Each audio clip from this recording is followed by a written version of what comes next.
Hello guys, welcome to my YouTube channel. ఈరోజు మరో కొత్త రెసిపీతో మేము ముందుకు వచ్చేసాను. ఈ రెసిపీ నేమ్ వచ్చేసరికి bird's nest with boiled potatoes. Recipe నేమే డిఫరెంట్గా ఉంది కదా, రండి ఎలా చేయాలో చూద్దాం. సో ముందుగా మనం ఆనియన్స్ కట్ చేసుకోవాలి అండ్ క్యారెట్ కూడా తురిమేసుకొని పెట్టేసుకోవాలి.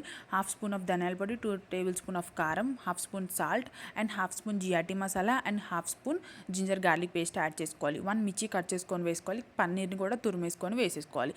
అండ్ ఇందులో మనం బాయిల్డ్ పొటాటో కూడా యాడ్ చేసుకోవాలి స్మాష్ చేసేసి.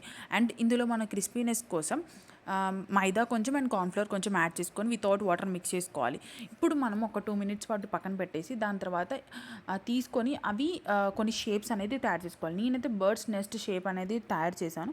సో మీరు ఏ షేప్ అయినా తయారు చేసుకోవచ్చు. దాని తర్వాత సైడ్కి ఒక బౌల్ తీసుకొని అందులో వాటర్లో హాఫ్ స్పూన్ ఆఫ్ కార్న్ఫ్లోర్ వేసుకొని మిక్స్ చేసుకొని లిక్విడ్గా చేసుకొని ఏవైతే మనం ముందు షేప్ చేసామో ఆ షేప్స్ని ఇందులో యాడ్ చేసుకొని లైక్ డిప్ చేసుకోవాలన్నమాట. డిప్ చేసుకొని పక్కన పెట్టేసుకోవాలి. అండ్ 1 మోర్ బౌల్ తీసుకొని అందులో మనము సేమియాస్ వేసుకోవాలి. ఏవైతే మనం ముందు డిప్ చేసుకొని షేప్స్ ఉన్నాయో అవి ఇందులో కూడా డిప్ చేసుకొని ఆయిల్లో డీప్ ఫ్రై చేసుకొని పక్కన పెట్టుకోవాలి. అండ్ దీనిపైన పన్నీర్ బాల్స్ అనేది చేసుకుంటే బాగుంటుంది. సో ఆ వీడియో అనేది మిస్ అయింది. ఎలా చేయాలో వీడియోలో వాయిస్ ఓవర్లో చెప్తాను, ఒకసారి వినండి. సో ఇప్పుడు ఏంటంటే మనం పన్నీర్ పీసెస్గా కట్ చేసుకొని అవి ఆయిల్లో ఫ్రై చేసుకొని దాని మీద కొంచెం సాల్ట్ అండ్ కొంచెం కారం యాడ్ చేసుకోవాలి.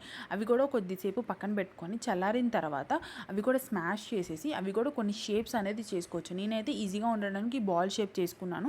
సో ఏవైతే మనం బాల్ షేప్స్ చేసుకున్నామో అవి కూడా పక్కన పెట్టేసుకున్నాను. ముందుగా మనం డీప్ ఫ్రై చేసుకున్న దాంట్లో ఈ బాల్ తీసుకెళ్ళి దాని మీద పెట్టేసేసి ఓవరాల్ క్లాస్లో ఉంటుంది, ఒకసారి చూడండి, చాలా టేస్టీగా ఉంటుంది. So let's try it guys. Thank you for watching. Subscribe.